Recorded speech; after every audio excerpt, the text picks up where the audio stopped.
गोविंद वास्तु जगतपति देवमितनियम कृष्ण त्वाम अहम शरणम गतः।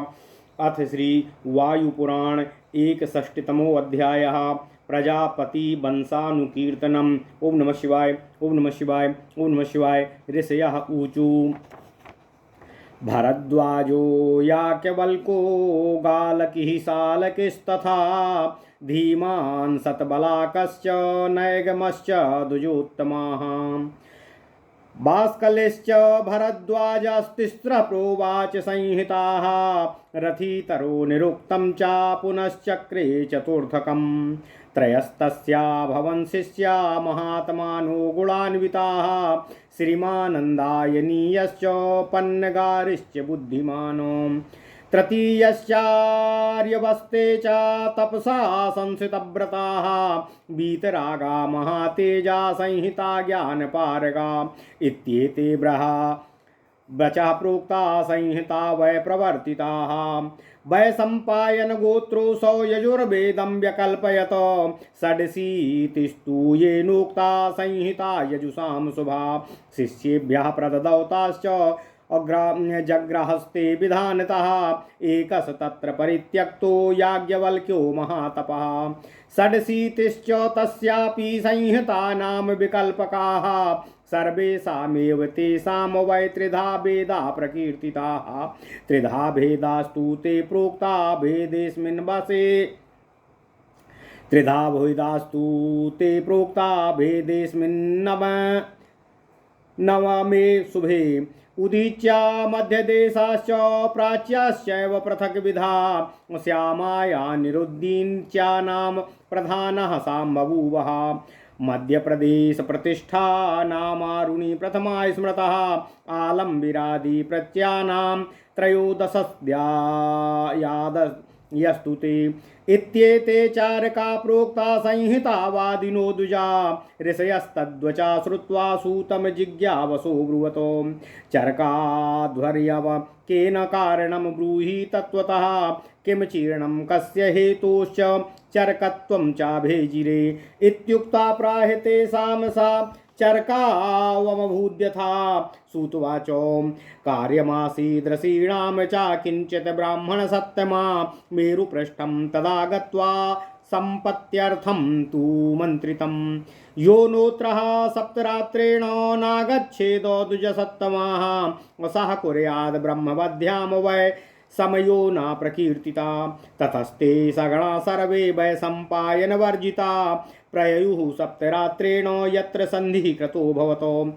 ब्राह्मणानां तु वचनादो ब्रह्मवद्यां चकार सा शिष्यानथ समानीय सा वै सम्पायनो ब्रवीतो। ब्रह्मवद्यां चरध्वं वै मत्कृते द्विजसत्तमा सर्वे यूयं समागम्य ब्रूत वै मैं तद्वितं वचः। याज्ञवल्को उवाच अहमेव चरिष्यामि तिष्ठन्तु मुनयत्सु मे बलं चोत्सापयिष्यामि तपसा स्वेन भावितः।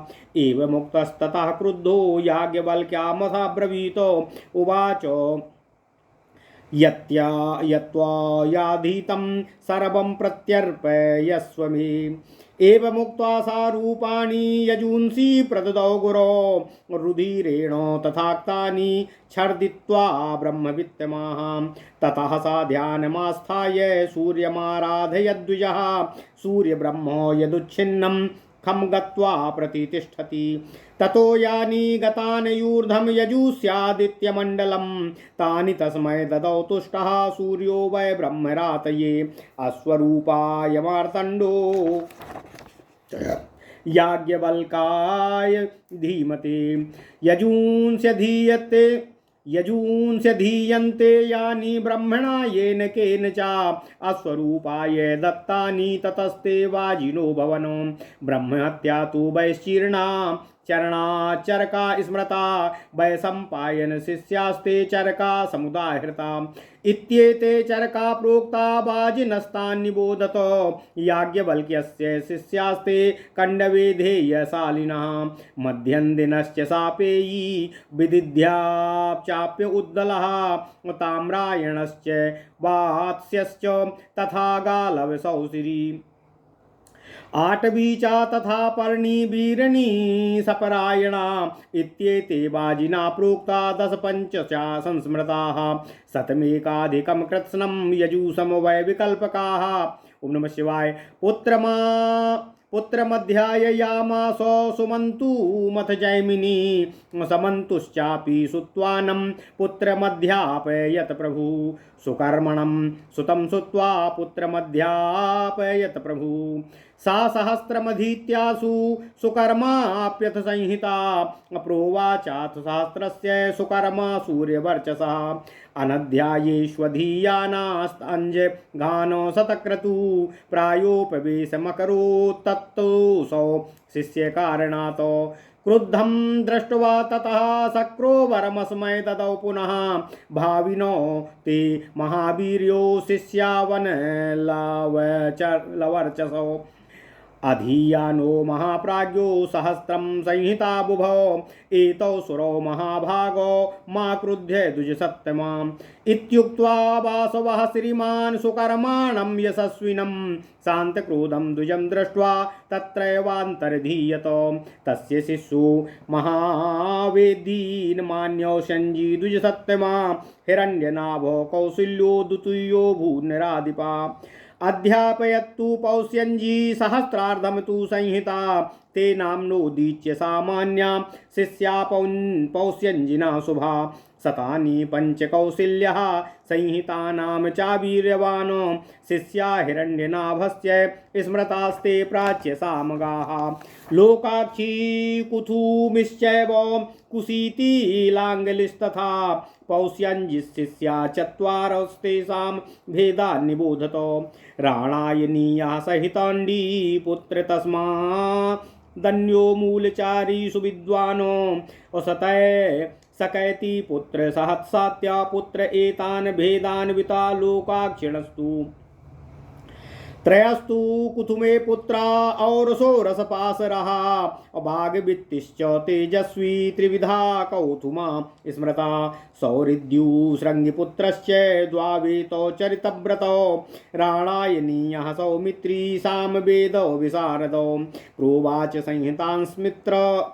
प्रोवाच संहितांस्तिस्त्र शृङ्गिपुत्रो महातपा चैलः प्राचीनयोगश्च सुरालश्च द्विजोत्तमाः प्रोवाच संहिता षट्तु पाराशर्यस्तु कौतुमा असुरायाण वैशाख्यो वेदवृद्धो परायणो प्राचीनयोगपुत्रश्च बुद्धिमांश्च पतञ्जलि कौथुमस्य तु भेदास्ते पाराशर्यस्ते षट् स्मृताः लाङ्गलीशालीहोत्रश्च षट् प्रोवाच संहिता भालुकी कामहानिश्च जैमिनिर्लोमगायिनी कण्डुश्च कीहलश्चैव षडेते लाङ्गला स्मृता एते लाङ्गलिनः शिष्या संहिता य प्रसादिता ततो हिरण्यनाभश्च कृतशिष्यो नृपात्मजः शोकरोच्च चतुर्विंशात् संहिता द्विपदां वरः प्रोवाच चैव शिष्येभ्यो येभ्यस्तांश्च निबोधतः राडश्च। ओम नमः शिवाय। ओम नमः शिवाय। ओम नमः शिवाय। ओम नमो भगवते वासुदेवाय। ओम देवकी सुत गोविंद वासुदेव जगत्पते देहि मे तनयम् कृष्ण त्वाम अहम शरणं गतः। राडश्च महावीर्यश्च पंचमो वाहनस्तथा तालकः पाण्डकश्चैव कालिको रजिकस्तथा गौतमश्चाजबस्तश्च सोमराजापतत्ततः पृष्ठघ्नः परिकृष्टश्च उलूखलक एव च यावीय सच्च अंगुलीयश्च कौशिकः शालिमञ्जरी सत्यश्च कापीयः कानीकश्च यः पाराशरश्च धर्मात्मा इति क्रान्तास्तु सामगाः सामगानां तु सर्वेषां श्रेष्ठौ द्वौ तु प्रकीर्तितौ पौष्याञ्जिश्च कृतिश्चैव संहितानां विकल्पकौः अथर्वाणां द्विधा कृत्वा सुमन्तूरे ददाद द्विजः कबन्धाय गुरुकृत्सं सा च विद्याद्य यथाक्रमम् कबन्धस्तु द्विजा कृत्वा पथ्यायैकं पुनर्ददौ द्वितीयं वेद स्पर्शाय सः चतुर्धा करोत् पुनः मोदो ब्रह्मबलश्चैव पिम्पलादस्तथैव च संस्काय निश्चय धर्मज्ञश्चतुर्थस्तपनः स्मृतः वेदस्पर्शस्य चत्वारा शिष्यास्त्वेते दृढ़व्रता पुनश्च त्रिविधम विद्धि पथ्यानाम भेदमुत्तमं जाजलिः कुमुदादिश्च तृतीयः सौनका स्मृतः सौनकस्तु द्विधा कृत्वा ददावेकं तु बभ्रमे द्वितीयां संहितां धीमान् सैन्धव वायन संगीते सैन्धवो मुञ्जकेशाय भिन्ना सा च द्विधा पुनः नक्षत्रकल्पो वैतानास्तृतीया संहिता विधि चतुर्थोऽङ्गो शिरः चतुर्थोऽङ्गिरसः कल्पा शान्तिकल्पश्च पञ्चमा श्रेष्ठास्त्वथर्वणो ह्येते संहितानां विकल्पनां षड्शः कृत्वा मया स्युक्तं पुराणामृषि सत्तमाः आत्रेय समुतरधीमिन्मान् काश्यपो ह्राकृतव्रणः भरद्वाजोऽग्निवर्चाश्च वसिष्ठो मित्रयुश्च यः सावर्णी सौम्यदत्तिश्चु सुशर्मा सांसपायनः एते शिष्या मम ब्रह्मान् पुराणेषु दृढव्रता त्रिभिस्तित्र कृतास्तित्र संहिता पुनरेव हि काश्यपा संहिता कर्ता सावर्णी सांसपायना सामिका च चतुर्थी स्यात् सा चैसा पूर्वसंहिता सर्वास्ता हि चतुष्पादा सर्वाश्चैकार्थवाचिका पाठान्तरे पृथग्भूता वेदशाखा यथा तथा चतुःशास्त्रिका सर्वा संसपायना पायनीकामृते लोमहर्षणिका मूलास्तथा कास्यापिका परा सावर्णिका श्रुततीयाश्च यजुर्वाक्यार्थपण्डिताः शशांसपावनिकाश्चान्यानोदनार्थ विभूषिता सहस्राणि ऋचामष्टौ षट्शतानि तथैव च एता पञ्चदशान्याश्च दशान्या दशभिस्तथा बालखिल्या सह प्रयसाः ससावर्णा प्रकीर्तिता अष्टौ सामसहस्राणि साम्नि च चतुर्दश आरण्यकं समूहं च एतद्गायन्ति सामगाः द्वादशैव सहस्राणि छन्द आर्ध्वायवं स्मृतं यजुषां ब्रह्मणानां च तथा व्यासो व्यकल्पयतो सग्राम्यारण्यकं तस्यात् समन्त्रकरणं तथा अतः परं कथानां तु पूर्वा इति विशेषणं ग्राम्यारण्यं समन्त्रं च ऋग्ब्राह्मणयजु स्मृतं तथा हरिद्रवीयाणां खिलान्युपखिलानि च तथैव तैत्तरीयाणां परक्षुद्रा इति स्मृतः 200 शते न्यूने वेदे वाजसनेयके ऋग्वणः परिसंख्यातो ब्राह्मणमचु चतुर्गुणम् 8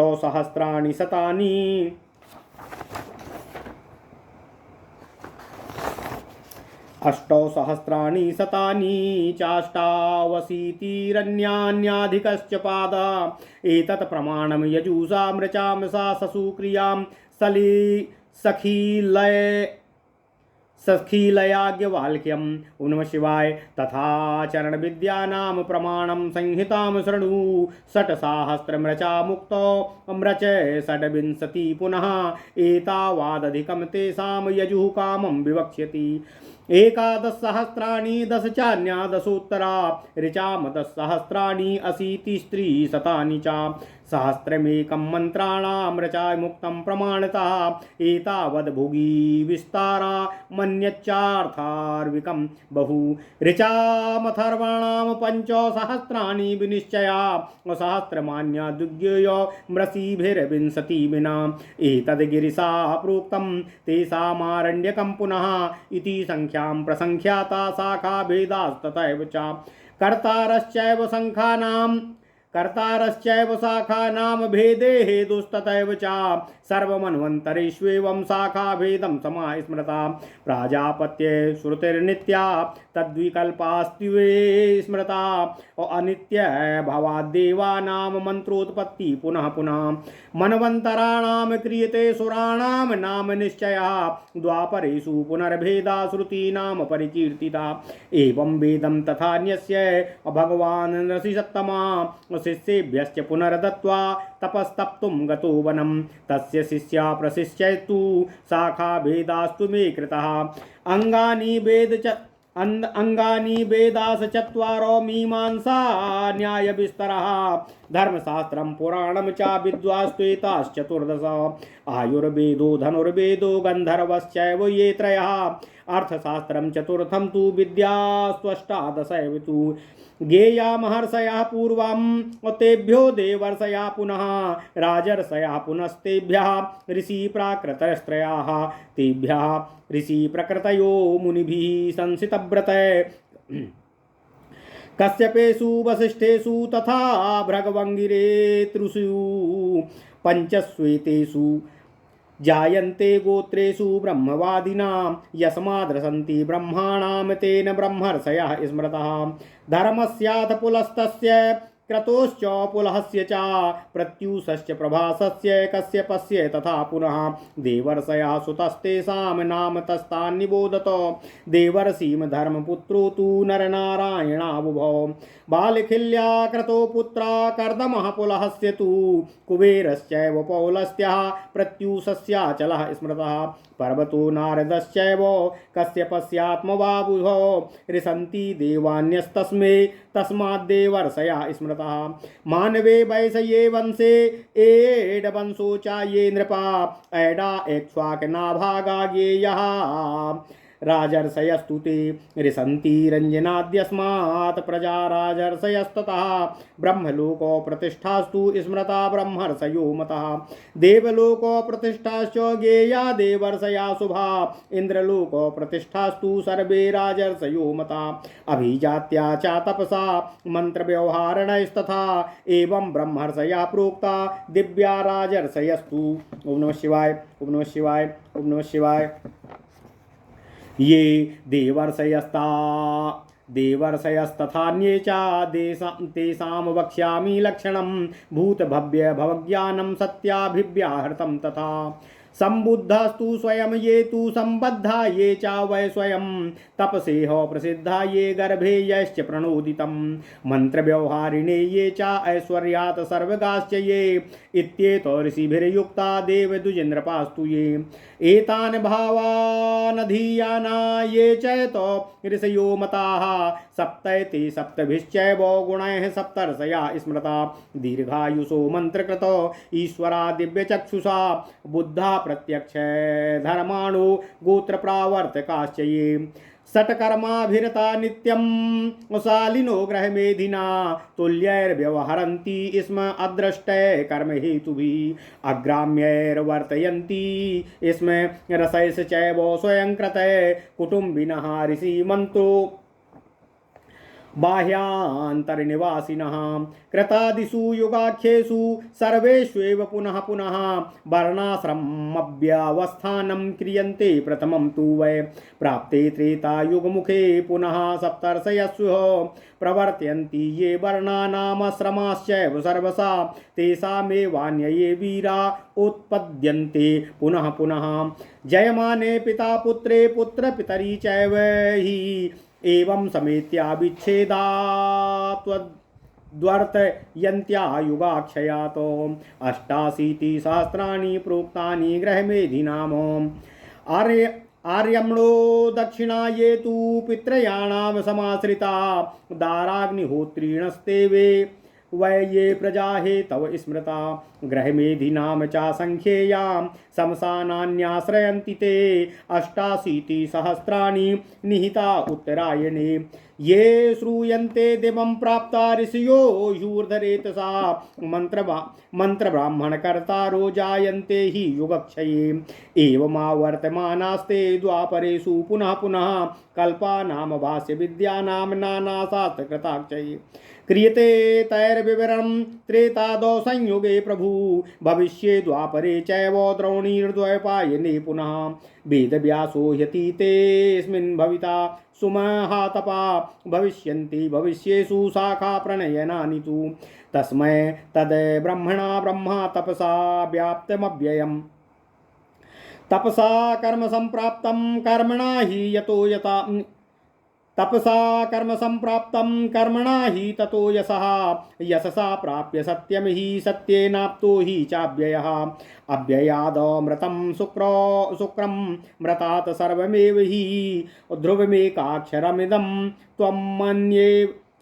त्वात्मन्येव व्यवस्थितं बृहत्वाद ब्रह्मणश्चैव तद्ब्रह्मेत्याभिधीयते प्रणवास्थितं भूयो भूर्भुवः स्वारिति स्मृति ऋग्यजुः सामाथर्वाणां यत्तस्मै ब्रह्मणे नमः जगतः प्रणयोत्पत्तो यत् कारणसंहितं महता परमं गुह्यं तस्मै सुब्रह्मणे नमः आगाधो पारमं यक्षं जगत्सम्मोहनालयं सप्रकाश प्रवृत्तिभ्यां पुरुषार्थ प्रयोजनं संख्याज्ञानवतां निष्ठा गतिः संगदमात्मना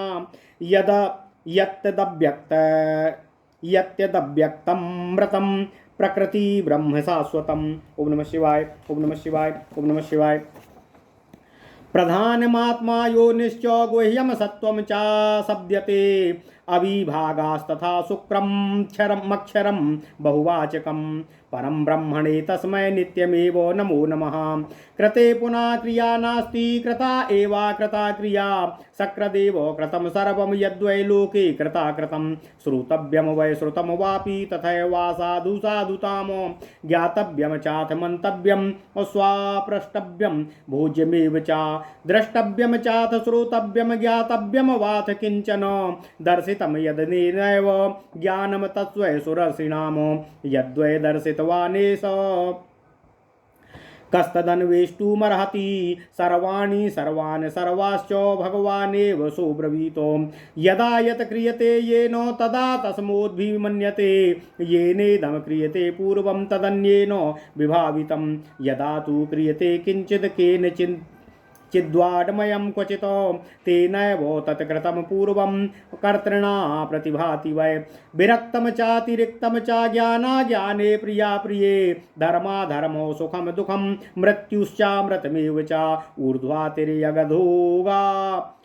ऊर्ध्वं तिर्यगधो भागास्तस्यैवादृष्टकारणं स्वायंभुवोत ज्येष्ठस्य ब्रह्मणा परमेष्ठिना प्रत्येकविधं भवति त्रेतास्वे पुनः पुनः व्यस्यते ह्येकविद्यं तद्द्वापरेषु पुनः पुनः ब्रह्मा चैतदुवाचादौ तस्मिन् वैवस्वतेऽन्तरे आवर्तमाना ऋषयो युगाख्यासु पुनः पुनः कुर्वन्ति संहिता ह्येते जायमाना परस्परम् 88 सहस्राणि श्रुतर्षीणां स्मृतानि वै ता एव संहिता ह्येते आवर्तन्ते पुनः पुनः श्रिता दक्षिणपन्थानां ये शमशानानि भेजिरे युगे युगे तु ता शाखा व्यस्यन्ते वै तै पुनः पुनः द्वापरेषु सर्वेषु संहिताश्च श्रुतर्षिभिः तेषां गोत्रेषु मा शाखा भवन्ति ह पुनः पुनः ताः शाखास्तत्र कर्तारो भवन्ति ह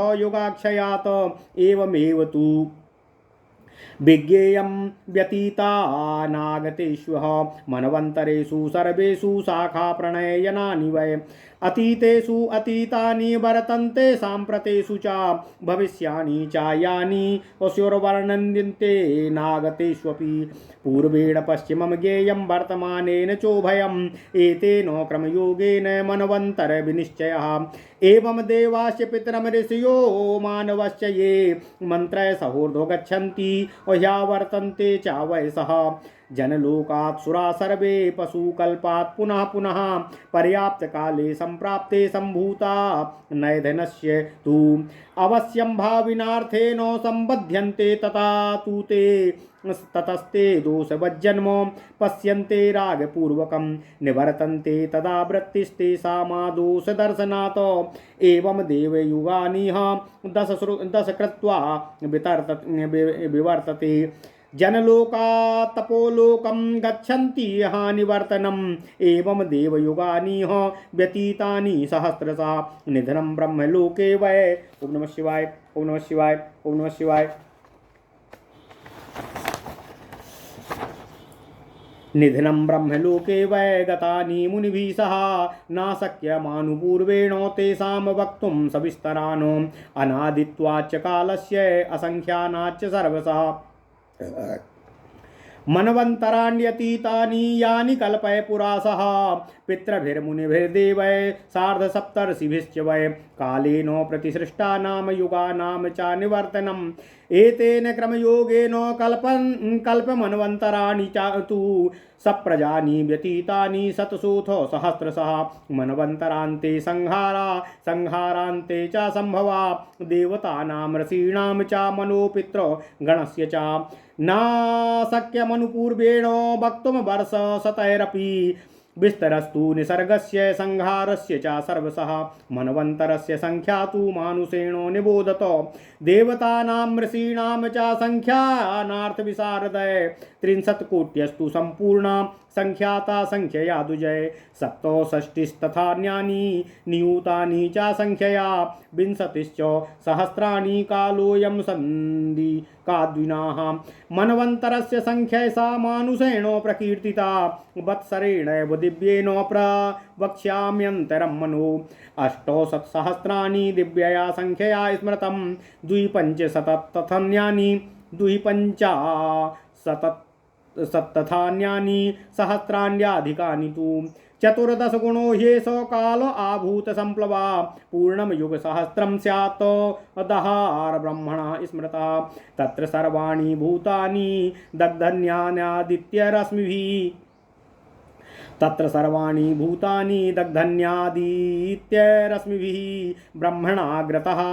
ब्रह्मणमग्रता कृत्वा सह देवार्षिदानवै प्रविशन्ति सुरश्रेष्ठं देवदेवं महेश्वरं सा सृष्टा सर्वभूतानि कल्पादिषु पुनः पुनः इत्येष स्थितिकालो वै मनोरदेवर्षिभिः सह सर्वमन्वन्तराणां वै प्रतिसन्धि निबोधत युगाख्या या समुद्दिष्टा प्रागेवास्मिन्मया नघः कृतत्रेतादि संयुक्तम चतुर्युगमिति स्मृतं तदेक सप्ततिगुणं परिवृत्तं तु साधिकं मतोरेतमधिकारं प्रोवाच भगवान् प्रभु एवं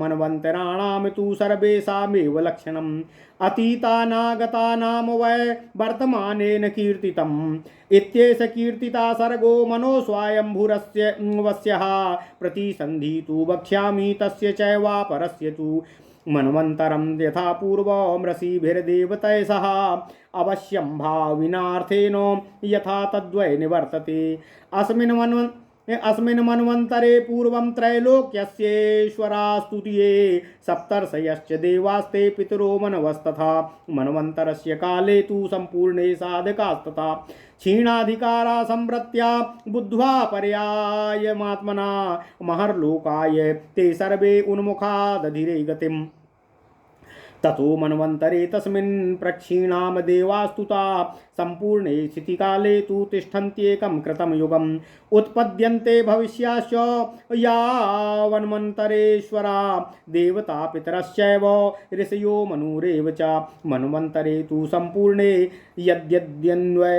यद्यन्यन्द्वय कलौ युगे सम्पद्यते कृतं तेषु कलिशिष्टेषु वै तदा पथाकृतस्य सन्तानः कलिपूर्वं स्मृतो बुधय तथा मन्वन्तरान्तेषु आदिर्मन्वन्तरस्य च क्षीणे मन्वन्तरे पूर्वे प्रवृते चापरे पुनः मुखे कृतयुगास्थाय तेषां शिष्टास्तु ते तदा सप्तर्षयो मुनश्चैव कालावेक्षास्तु ये स्थिता मन्वन्तरं प्रतीक्षान्ते क्षीयन्ते तपसि स्ततः मन्वन्तरसव्यर्थं तन् सन्तत्यर्थं च सर्वशः पूर्ववात् सम्प्रवर्तन्ते प्रवृते वृष्टि सर्जने द्वन्द्वेषु सम्प्रवृत्तेषु उत्पन्नास्वोषधीषु च प्रजासु च निकेतासु संस्थितासु क्वचित् वार्तायां तु प्रवृत्तायां सद्धर्मो ऋषिभाविते निरानन्दे गते लोके नष्टो स्थावरजङ्गमे अग्राम नगरे चैव वर्णाश्रम विवर्जिते पूर्वमन्वन्तरे शिष्टे ये भवन्ति धार्मिका सप्तर्षयो मनुश्चैव सन्ता नार्थं व्यवस्थिता प्रजार्थं तपसां तेषां तपः परमदुश्चरम् उत्पद्यन्ति सर्वेषां निधनेषु सर्वशः देवासुरा पितृगणां मुनयो मनवस्तथा सर्पा भूता पिशाचाश्च गन्धर्वा यक्षराक्षसा ततस्तेषां तु ये शिष्टाचारान् प्रचक्षते सप्तर्षयो मनुश्चैव आदौ मन्वन्तरस्य अप्रारभन्ते चाकर्माणि मनुष्या दैवतैः सह मन्वन्तरादौ प्रागेण त्रेतायुगमुखे तथा पूर्वं देवास्ततस्ते वै स्थिते धर्मे तु सर्वशः ऋषीणां ब्रह्मचर्येण गत्वा नृत्यं तु वै ततः पितॄणां प्रजया चैव देवानामिज्यया तथा शतं वर्षसहस्राणि धर्मे वर्णात्मके स्थिता त्रयीं वार्ता दण्डनीति धर्मान् वर्णाश्रमास्तथा स्थापयित्वा श्रमाश्चैव स्वर्गाय दधिरे मति पूर्वं देवेषु तेष्वेव स्वर्गाय प्रमुखेषु च पूर्वं देवास्ततस्ते वै स्थिता धर्मेण कृत्स्नसा मन्वन्तरे पराव्रते स्थानान्युत्सृज्य सर्वशः मन्त्रः सहोर्ध्वं गच्छन्ति महर्लोको मनामयं निवृत्तो विकारास्ते मानसीं सिद्धिमस्थिता अवीक्ष्यमाणा वसीनस्तिष्ठन्त्याभूत सम्प्लवम् ततस्तेषु व्यतीतेषु सर्वेष्वेतेषु सर्वदा शून्येषु देवास्थानेषु त्रैलोक्येतेषु सर्वथा उपस्थिता इह वान्ये देवा ये स्वर्गवानिशः ततस्ते तपसा युक्ता स्थानान्या पूरयन्ति वै सत्येन ब्रह्मचर्येण श्रुतेन च समन्वितः सप्तर्षीणां मनोश्चैव देवानां पितृभिः सह निधनानीह पूर्वेषामादिना च भविष्यतादो तेषामत्यन्तविच्छेदो इहे मन्वन्तराक्षयात् एवं पूर्वानुपूर्वेण स्थितिरेषा नवस्थिता मन्वन्तरेषु सर्वेषु यावदाभूत सम्प्लवम् एवं मन्वन्तराणां तु प्रतिसन्धानलक्षणम् अतीतानागतानां तु प्रोक्तं स्वयंभुवेन तु मन्वन्तरेष्वतीतेषु भविष्याणां तु साधनम् एवमत्यन्तविच्छिन्नं भवत्याभूत सम्प्लवातो मन्वन्तराणां परिवर्तनानि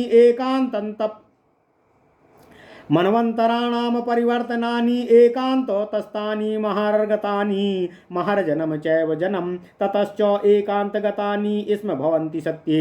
ओम नमः शिवाय। तद्भविना तत्र तु दर्शनेन नानात्वादृष्टेन च प्रयत्नेन असत्ये स्थितानिह तदा तु तानि प्राप्ते विकारे प्रतिसर्गकाले मन्वन्तराणां परिवर्तनानि मुञ्चन्ति सत्यं तु ततो परान्ते ततोऽभियोग दुष्प्रमाणं विशन्ति नारायणमेव देवम्। ओम नमः शिवाय।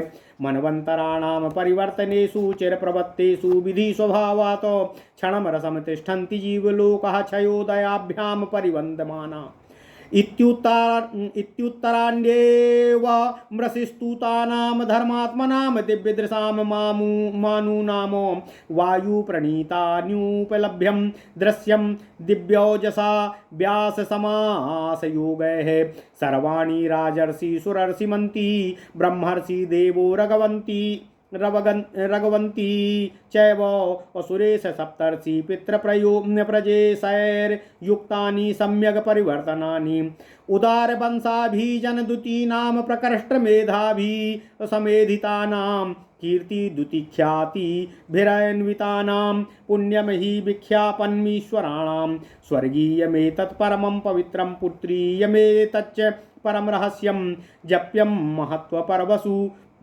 चैतग्रम्यं दुःस्वप्न शांति परमायुषेयम्। ओम नमः शिवाय। प्रजेश देवर्षि मनु प्रधानाम पुण्य प्रसूतं प्रतिथाम जस्य ममापि विख्यापन संयमान सिद्धिम जुषध्वं सुमहेश्वतत्वम् इत्येतदनन्तरं प्रोक्तं मन्यो स्वायंभुवस्यतु विस्तरेणानुपूर्व्यां च भूयः किं वर्णयाम्यहम्। ओम नमः शिवाय। ओम नमः शिवाय। ओम नमः शिवाय। ओम नमो भगवते वासुदेवाय। ओम देवकी सुत गोविंद वासुदेव जगतपति देहि तनियम कृष्ण त्वाम अहम शरणम गतः। अथ श्री वायुपुराण 61वां अध्याय प्रजापति वंशानुकीर्तनम। ओम नमः शिवाय। ऋषियों ने कहा, भरद्वाज, याज्ञवल्क्य, गालकी, सालकी, धीमान, निगम विशारद, द्विजोत्तम, सतबलाक, बास्कल, भरद्वाज, इन लोगों ने पहले 3 संहिताओं की रचना की।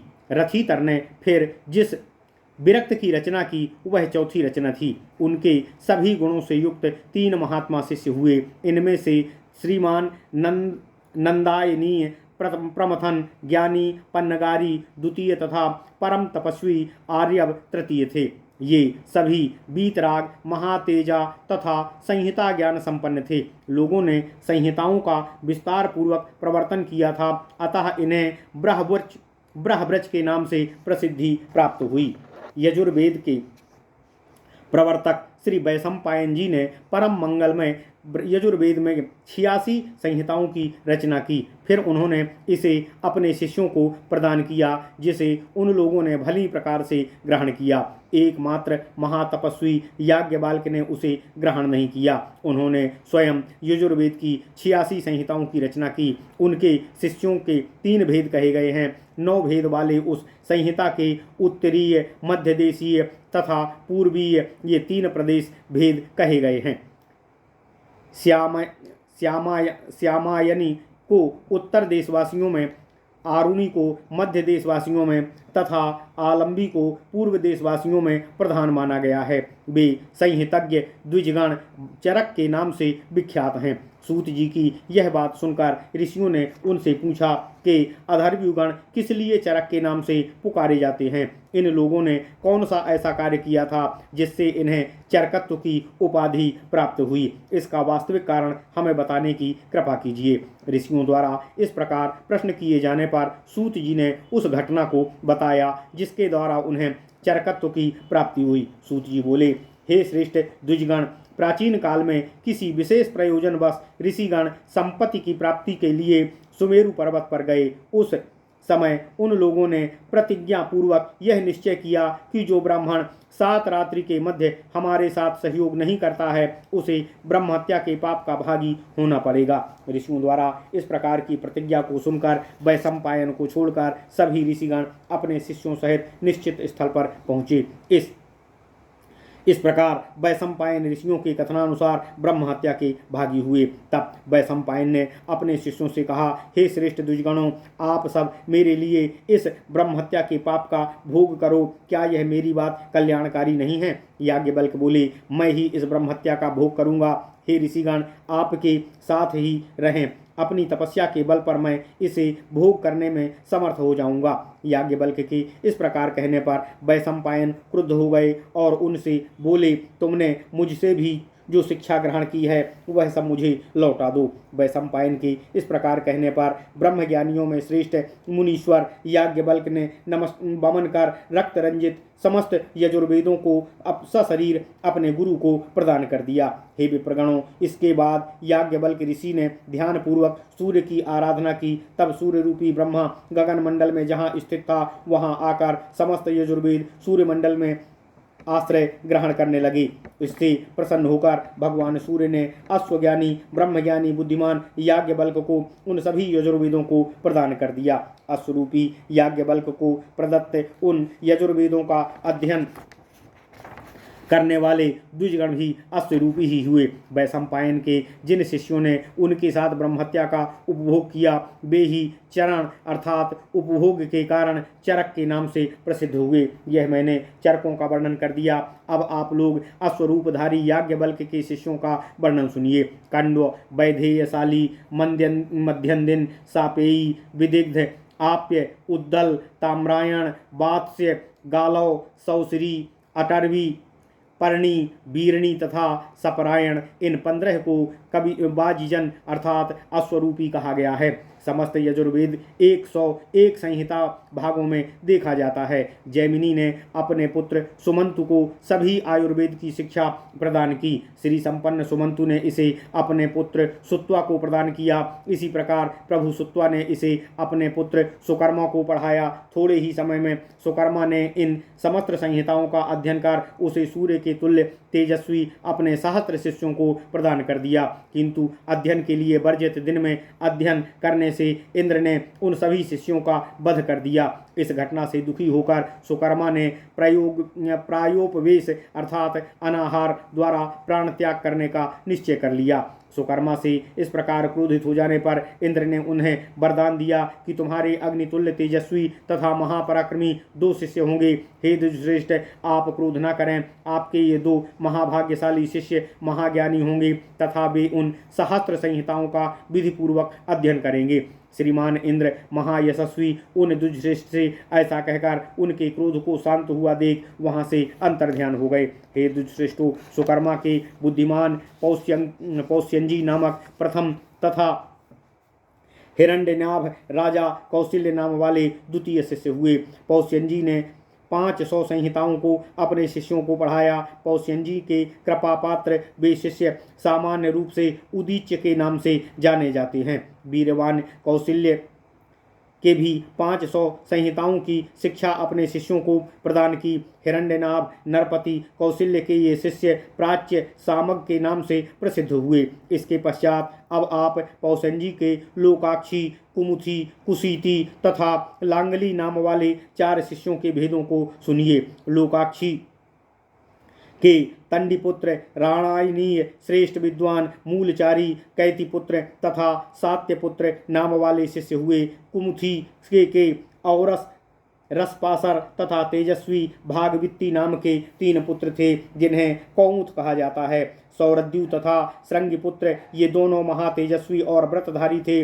राणायनीय तथा सौमित्री सामवेद के ज्ञाता थे। तपस्वी प्रवर श्रृंगिपुत्र ने 3 संहिताओं का प्रणयन किया। हे दुर्योत्तम, चैल प्राचीन योग सुराल तथा कुमुथी ये शिष्य पाराशर्य इन लोगों ने 6 संहिताओं का उपदेश किया।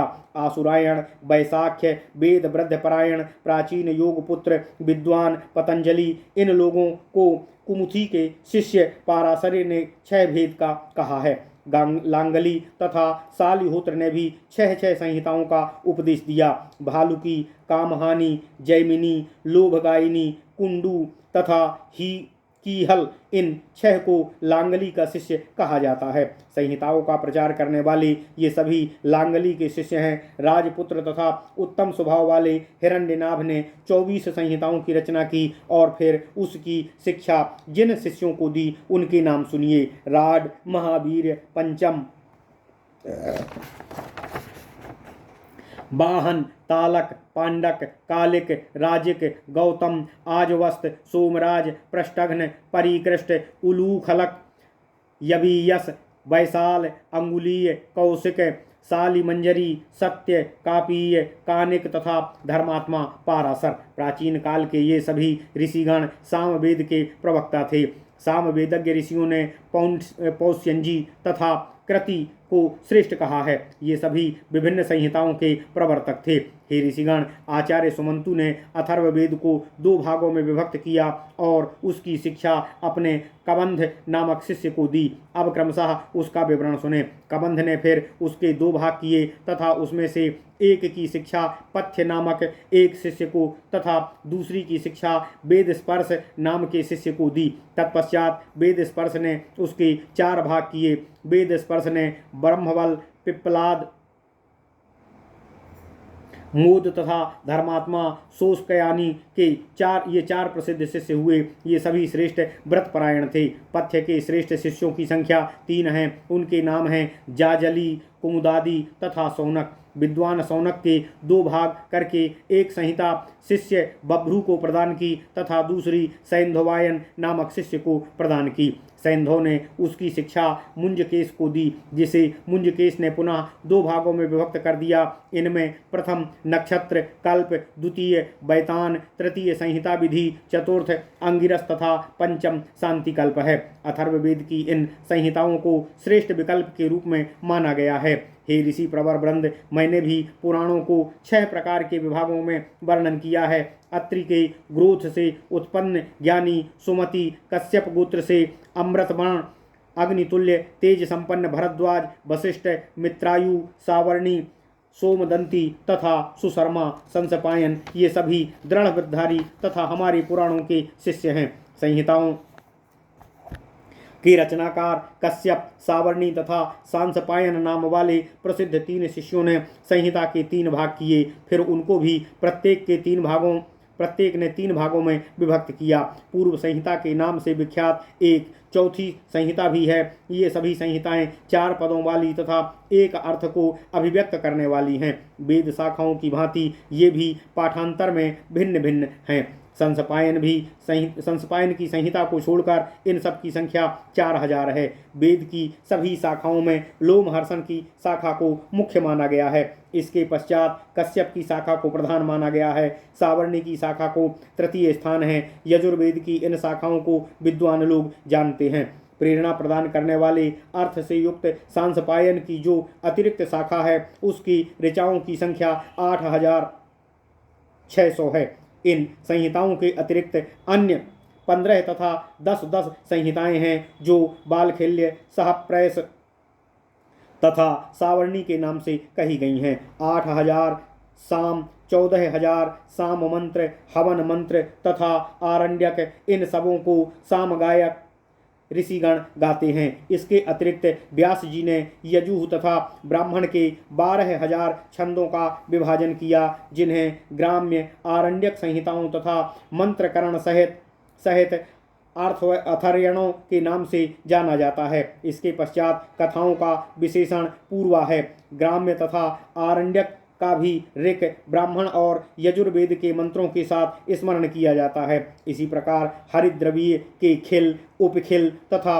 तैत्तिरीय के पर सहित क्षुद्र भाग भी 2 प्रकार के स्मरण किए जाते हैं। इसके अतिरिक्त 2100 कम अर्थात 1900 2000 में 100 कम अर्थात 1900 वाजसनेयी संहिताओं की ऋचाओं को और उसके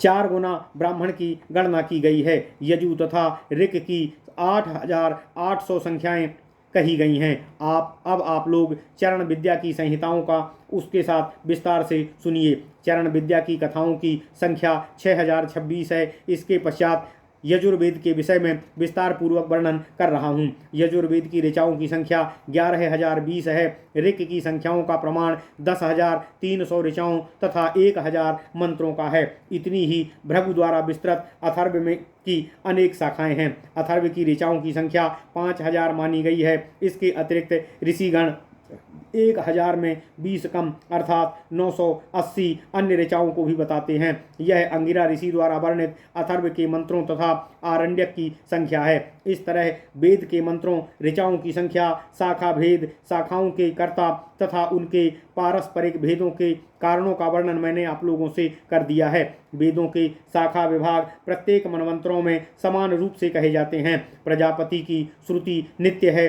तथा उसके विकल्प वे ही कहे गए हैं। देवताओं के अनित्य अर्थात नश्वर होने के कारण मंत्रों की उत्पत्ति बार बार होती है तथा देवताओं के नाम मनमंत्रों के भेद के अनुसार निश्चित होते हैं। श्रुतियों के जो भेद पहले बताए गए हैं उन्हें प्रत्येक द्वापर युग में कहा गया है। ऋषि प्रवर व्यास जी ने उस द्वापर युग में वेदों का विभाजन किया और उसे अपने शिष्यों को प्रदान कर स्वयं तपस्या करने वन की ओर प्रस्थान कर गए। उन वैदिक शाखाओं का विभाजन उनके शिष्यों तथा शिष्यों के शिष्यों ने इस प्रकार किया। 6 वेदांग शिक्षा, कल्प, व्याकरण, निरुक्त, छंद तथा ज्योतिष, चारों वेद, ऋग्वेद, सामवेद, यजुर्वेद, अथर्ववेद, मीमांसा, न्याय, धर्मशास्त्र तथा पुराण, ये ही 14 विद्याएं होती हैं। इसके अतिरिक्त आयुर्वेद, गंधर्ववेद तथा अर्थशास्त्र भी हैं। इस प्रकार इन चारों को मिलाकर कुल विद्याओं की संख्या 18 होती है। सबसे प्रथम ब्रह्मर्षियों को जानना चाहिए, उसके पश्चात देवर्षियों तथा फिर राजर्षियों को जानना चाहिए। ये 3 ही ऋषियों के उत्पन्न करता हैं। विधि पूर्वक नियमों का पालन करने वाले ऋषिगण इन्हीं की संतानें हैं। ब्रह्मवादी ऋषिगण की उत्पत्ति कश्यप, वशिष्ठ, भृगु, अंगिरा तथा अत्रि इन 5 गोत्रों से होती है। ये सब ब्रह्म तक गमन करने वाले तथा ब्रह्मवेत्ता हैं। इसी से इन्हें ब्रह्मर्षि के नाम से स्मरण किया जाता है। धर्म, पुलस्त्य, क्रतु, पुलह, प्रत्यूष, प्रभास तथा कश्यप के पुत्रों को देवर्षि कहा जाता है। उनके नामों को कह रहा हूँ। धर्म के राजर्षि नर तथा नारायण ये 2 पुत्र हैं। क्रतु के पुत्र बालखिल्यगण हैं। पुलह के पुत्र का नाम कर्दम है। कुबेर पुलस्त्य के पुत्र हैं। प्रत्यूष के पुत्र अचल, पर्वत तथा नारद कश्यप के पुत्र हैं। ये सब देवताओं तक गमन करने वाले हैं, अतः ये देवर्षि के नाम से प्रसिद्ध हैं। मनु द्वारा स्थापित ऐड वंश के ऐड, ऐक्ष्वाक तथा नाभाग को राजर्षि जानना चाहिए। प्रजाओं का रंजन अर्थात प्रसन्न करने तथा उनकी बुद्धि एवं भावनाओं का ध्यान रखने के कारण ये राजर्षि के नाम से कहे जाते हैं। ब्रह्मलोक में प्रतिष्ठा प्राप्त करने वालों को ब्रह्मर्षि कहा जाता है। मंगलमय देवलोक में प्रतिष्ठित होने वालों को ऋषियों को देवर्षि कहा जाता है तथा इंद्रलोक में सम्मानित समस्त ऋषियों को राजर्षि के नाम से ख्याति प्राप्त है। अभिजात्य कुल में उत्पत्ति, तपस्या, मंत्रों का वर्णन आदि दिव्य गुणों से युक्त राजर्षियों को भी ब्रह्मर्षि कहा जाता है। इसके अतिरिक्त अन्य जिन्हें देवर्षि कहा गया है उनके लक्षण आपको बता रहा हूँ। भूत, भविष्य तथा वर्तमान इन तीनों कालों को जानने वाले सत्यवादी, स्वयं के ज्ञाता, आत्म संबद्ध, तपोसिद्ध तथा इंद्रलोक में विख्यात, जिनके गर्भकाल में अज्ञान का विनाश तथा ज्ञान का प्रकाश हो जाता है। इस प्रकार के मंत्र ज्ञाता तथा सर्वत्र समान गति वाले देवता, द्विज एवं राजागण भी देवर्षि के नाम से ख्याति प्राप्त करते हैं। इन भावों के अध्येताओं को ऋषि जानना चाहिए। दीर्घ आयु वाले, मंत्रों के सृष्टा, वैभवशाली, दिव्य दृष्टि युक्त, विद्वान, प्रत्यक्ष धर्मात्मा तथा गोत्र प्रवर्तक सप्त ऋषिगण अपने 7 गुणों के कारण ऋषि कहे जाते हैं। ये ऋषिगण सदा सट कर्मरत, संपन्न, गृहस्थ, कर्मानुसार भाग्य को मानने वाले तथा उसी के अनुरूप कर्म करने वाले, शिष्टाचार द्वारा जीवन निर्वाह करने वाले, आत्मज्ञान रस से भली भांति पोषित, परिवार से युक्त, वैभवशाली तथा बाह्य और अभ्यंतर में निवास करने वाले हैं। ये मुनिगण ही सतयुग आदि युगों में सर्वप्रथम फिर वर्ण तथा आश्रमों की व्यवस्था आरंभ करते हैं। वे ही सप्तर्षिगण त्रेता युग के प्रारंभ होने पर फिर पृथ्वी पर वर्णाश्रम धर्म का अनवरत प्रचलन कराते हैं। उन्हीं ऋषियों के वंश में बार बार वीरों की उत्पत्ति होती है। पुत्र के उत्पन्न होने पर पिता तथा पिता के उत्पन्न होने पर पुत्र उत्पन्न होता है। इस क्रम में अविच्छेद रूप से ये ऋषिगण युगांत तक वर्तमान रहते हैं। इन गृहस्थाश्रम में रहने वाले मुनियों की संख्या 88,000 कही गई है। सूर्य के उत्तरायण होने पर जो मुनिगण पितरों के मार्ग का अनुसरण करके स्त्री तथा अग्निहोत्र से संबंधित होते हैं और संतान उत्पत्ति के लिए कहे गए हैं, ये सब गृहस्थ आश्रमियों के अंतर्गत गणना के योग्य हैं। इसके अतिरिक्त उन मुनियों की संख्या भी 88,000 है जो सूर्य के उत्तरायण होने पर मृत्यु का वर्ण कर शमशान भूमि का आश्रय लेते हैं। ऐसा सुना जाता है कि ऊर्ध्वरोत्ता ऋषिगण उत्तरायण के समय प्राण त्याग कर स्वर्ग को प्राप्त होते हैं। वे ही युगांत होते होने पर मंत्र एवं ब्राह्मण भाग के सृष्टा के रूप में पुनः जन्म लेते हैं। इस प्रकार वे अनेकों प्रकार के शास्त्रों के रचयिता ऋषिगण द्वापर युग में चक्राकार भ्रमण करते हुए बार बार जन्म ग्रहण कर भाष्य विद्या की कल्पना करते हैं तथा त्रेता आदि युगों में उन विद्याओं का प्रचार करते हैं। आने वाले द्वापर युग में महातपस्वी द्रोणी द्वैपायन वेद व्यास पुनः उत्पन्न होंगे तथा उनके द्वारा वेदों की विभिन्न शाखाओं की रचना होगी। तपस्या से कर्म की प्राप्ति और कर्म से यश मिलता है, यश से सत्य तथा सत्य से अविनाशी अव्यय पद की प्राप्ति होती है। फिर इस अव्यय पद से अमृत, अमृत से शुक्र तथा सभी पदार्थों की प्राप्ति होती है। केवल अक्षर ब्रह्म ही अपनी आत्मा में व्यवस्थित रूप से विराजमान है। अत्यंत विशाल तथा जगत का पालनहार होने के कारण उसे ब्रह्म कहा जाता है। सर्वप्रथम वह ब्रह्म प्रणव अर्थात ओंकार में स्थित रहता है। उसके पश्चात ही भूर्भुवः स्वः के रूप में स्मरण किया जाता है। ऋग्वेद, यजुर्वेद, सामवेद तथा अथर्ववेद भी उसी के विकसित रूप हैं। इस प्रकार के उस ब्रह्म को हम नमस्कार करते हैं। संपूर्ण जगत की उत्पत्ति तथा विनाश का जिसे कारण कहा गया है वह महान से भी अति महान तथा परम गुह्य सुब्रह्म को हमारा नमस्कार है, जिसका कोई पार नहीं पाता, जो कभी नष्ट नहीं होता, जिसका अंत कोई नहीं देख सकता, जो संपूर्ण जगत को सम्मोहित करने वाला है, जिसके प्रकाश तथा प्रवृत्ति से पुरुषार्थ के सभी कार्य पूर्ण होते हैं। संख्या शास्त्र के ज्ञाताओं की निष्ठा एवं गति का आश्रय स्थल है, जो साथ देने वाला है, जो अव्यक्त अमृत प्रकृति ब्रह्म शाश्वत प्रधान स्वयंभू परम गुह्य तथा सत्व गुणों से युक्त है, जिसका कोई विभाजन नहीं है। उस शुक्र अविनाशी बहुवाचक पर ब्रह्म को हमारा नित्य बारंबार नमस्कार है। सतयुग में कोई क्रिया नहीं थी, अतः कोई अकर्म भी नहीं हो सकता था। संसार में जो भी सत्कर्म अथवा असत्कर्म हैं, उन सभी को उस परब्रह्म ने एक बार में ही कर लिया। सुनने के योग्य सुना गया, सज्जनता असज्जनता ज्ञातव्य स्वीकरणीय अस्पर्श भक्षण योग्य दर्शनीय श्रव्य गेय आदि जितने भी कृत अकृत हैं वे सभी उस पर ब्रह्म द्वारा ही किए जाते हैं। उस ईश्वर ने वेदों तथा संहिताओं द्वारा जो ज्ञान देवताओं तथा ऋषियों को प्रदान किया और जो कुछ प्रदर्शित किया उसका अन्वेषण कौन कर सकता है। शास्त्रज्ञों द्वारा जिस ज्ञान तथा पदार्थों के तत्वों का ध्यान करते हैं वह सब उसी अव्यय ब्रह्म द्वारा प्रकट किया जाता है। जो कुछ भी किसी के द्वारा भी कहीं भी किसी समय वांग्मय ज्ञान मार्ग का आविष्कार हुआ वह उसी ब्रह्म की पूर्व में की गई रचना है। इस तरह वास्तव में वह ही सभी कर्ताओं की आदि करता है। विरक्त अतिरिक्त ज्ञान अज्ञान प्रिय अप्रिय धर्म अधर्म सुख दुख मृत्यु अमरत्व ऊर्ध्व तिर्यक तथा अधोभाग ये सभी उस ब्रह्म के अदृष्ट कारण हैं। इस भूमि तल पर परमेष्ठी पितामह ब्रह्मा के पुत्र स्वयंभू मनु प्रत्येक त्रेता युग में सर्वप्रथम संपूर्ण विद्याओं को पारंगत होकर द्वापर युग में उस विद्या का विभाजन करते हैं। वैवस्वत मनवंतर में सर्वप्रथम ब्रह्मा जी ही इन समस्त विद्याओं की शिक्षा प्रदान करते हैं। इसके पश्चात प्रत्येक युग में पिता से पुत्र तथा पुत्र से पिता को क्रमबद्ध उत्पत्ति के कारण संहिताओं का बार बार प्रवर्तन होता है। पहले जिन 88,000 वेदज्ञ ऋषियों की चर्चा की गई है वे सभी प्रत्येक युग में संहिताओं का प्रवर्तन करते हैं। तत्पश्चात सूर्य के दक्षिणायन होने पर जो ऋषिगण शमशानवासी होते हैं वे ही प्रत्येक युग में उन शाखाओं का विभाग करते हैं। इस प्रकार प्रत्येक द्वापर युग में वेदज्ञ ऋषियों द्वारा संहिताओं का प्रणयन होता है। फिर उन्हीं के गोत्र में उत्पन्न ऋषिगण पुनः वेद की शाखाओं का विभाजन करते हैं। वेद की ये शाखाएं तथा उनके रचनाकार युगांत होने पर भी विद्यमान रहते हैं। व्यतीत तथा भविष्य के सभी मनवंतरों में वैदिक शाखाओं की रचना इसी प्रकार से होती है।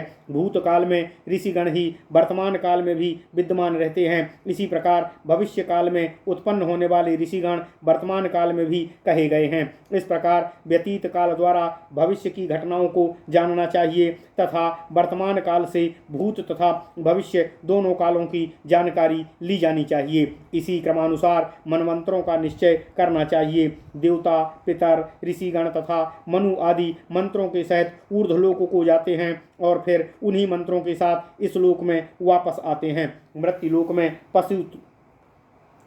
मृत्युलोक में पशु कल्प तक फिर पर्याप्त समय के व्यतीत हो जाने पर देवगण पुनः जन्म ग्रहण करते हैं। निश्चित रूप से घटित होने वाले विधि के विधानानुसार वे रागादि के वशीभूत होकर दोषपूर्ण जन्म को प्राप्त होते हैं। उनका यह क्रम उनके पापों के फल का भोग कर लेने पर समाप्त हो जाता है। इस प्रकार 10 देवयुग तक पाप योनियों में भ्रमण कर वे पाप मुक्त हो जाते हैं। जनलोक से वे तपोलोक को चले जाते हैं, वहां से उनका प्रत्यावर्तन नहीं होता। इस प्रकार के हजारों देवयुग इस पृथ्वी पर बीत चुके हैं।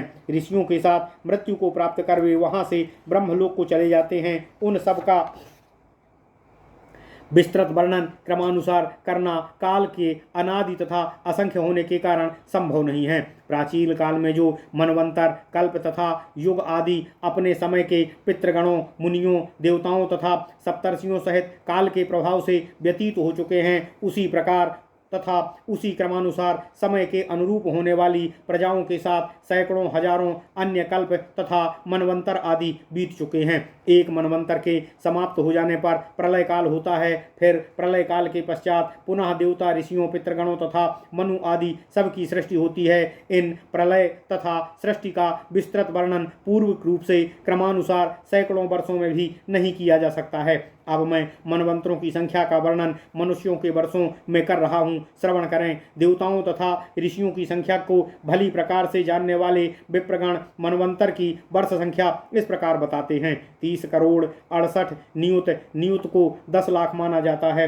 20 सहस्त्र वर्ष संधि काल के बिना एक मनवंतर की अवधि मानी गई है। मनवंतर की यह संख्या मानव वर्षों में बताई गई है। अब देवताओं के दिव्य वर्षों में मनवंतर का प्रमाण बताता हूँ। 8,52,000 दिव्य वर्षों की संख्या मानी जाती है। इस समय अवधि का 14 गुना समय महाप्रलय का है। 1000 युगों के बीत जाने पर ब्रह्मा का एक दिन माना गया है।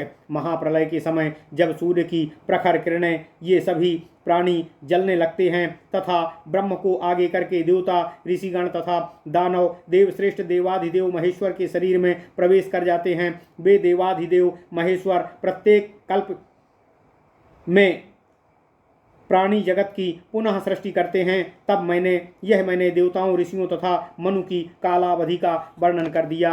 अब प्रत्येक मनवंतर में होने वाले प्रतिसंधि को सुनिए। हे पाप शून्य ऋषिगणों, उस प्रतिसंधि का वर्णन सतयुग, त्रेता, द्वापर तथा कलयुग के नाम से इसी प्रसंग में पहले किया जा चुका है।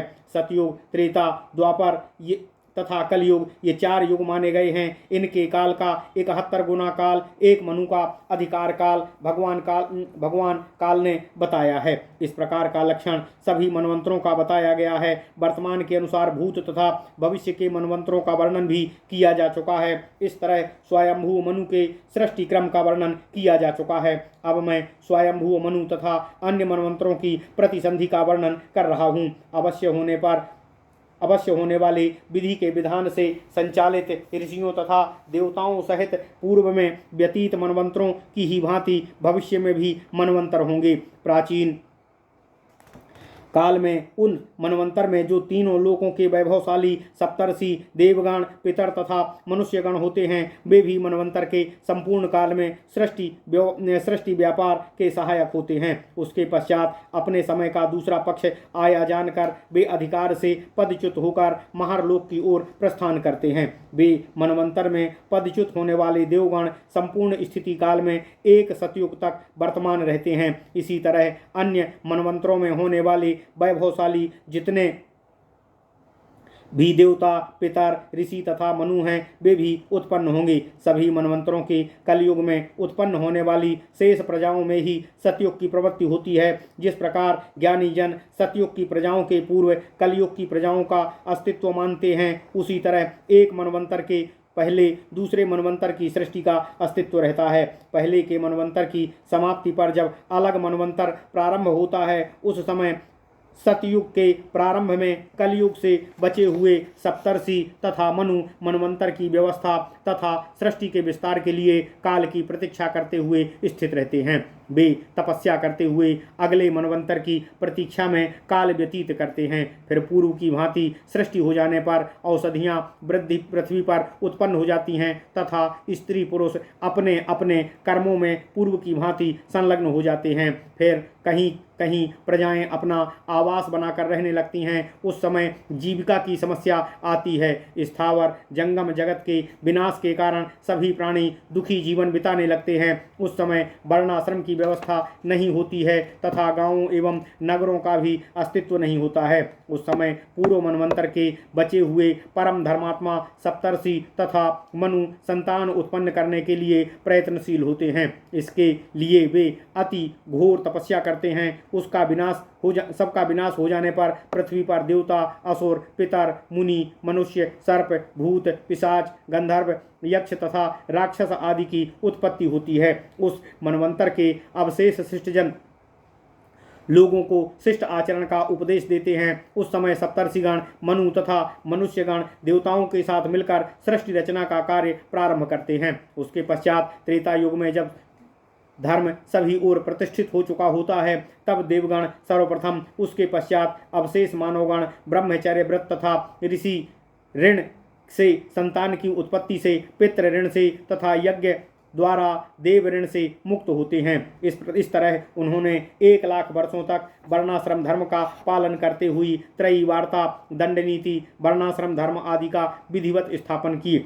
जब चारों आश्रमों की भली प्रकार प्रतिष्ठा हो गई तो उन लोगों ने स्वर्ग जाने का विचार किया। पूर्व काल में उन प्रमुख देवगणों द्वारा स्वर्ग के लिए प्रस्थान करने पर पहले देवगण, तत्पश्चात अवशेष लोग पूर्ण रूप से धर्मपरायण हो गए। मनवंतर की समाप्ति पर वे सभी अपना स्थान त्याग कर अनामय महरलोक की ओर प्रस्थान करते हैं। विकार रहित वे लोग मानसिक सिद्धियों से युक्त तथा जितेंद्रिय होकर महाप्रलय तक स्थित होकर मनवंतर का परिवर्तन देखते हैं। उसके पश्चात जब वे देवता विगत हो जाते हैं, तब तीनों लोक देवरहित हो जाता है।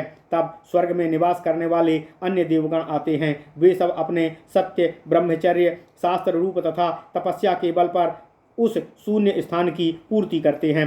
सप्तर्षिगण, मनु, देवगण तथा पितृगण और इनमें से जो पूर्व काल में हो गए हैं, वे सभी साथ ही भविष्य में होने वालों के साथ मृत्यु को प्राप्त होते हैं। उन सबों का यह अलगाव इस लोक में एक मनवंतर के व्यतीत हो जाने पर घटित होता है। मनवंतरों में इसी प्रकार पूर्व के मनवंतरों की भांति महाप्रलय होने तक निश्चित परिवर्तन के साथ सृष्टि की यही स्थिति होती है।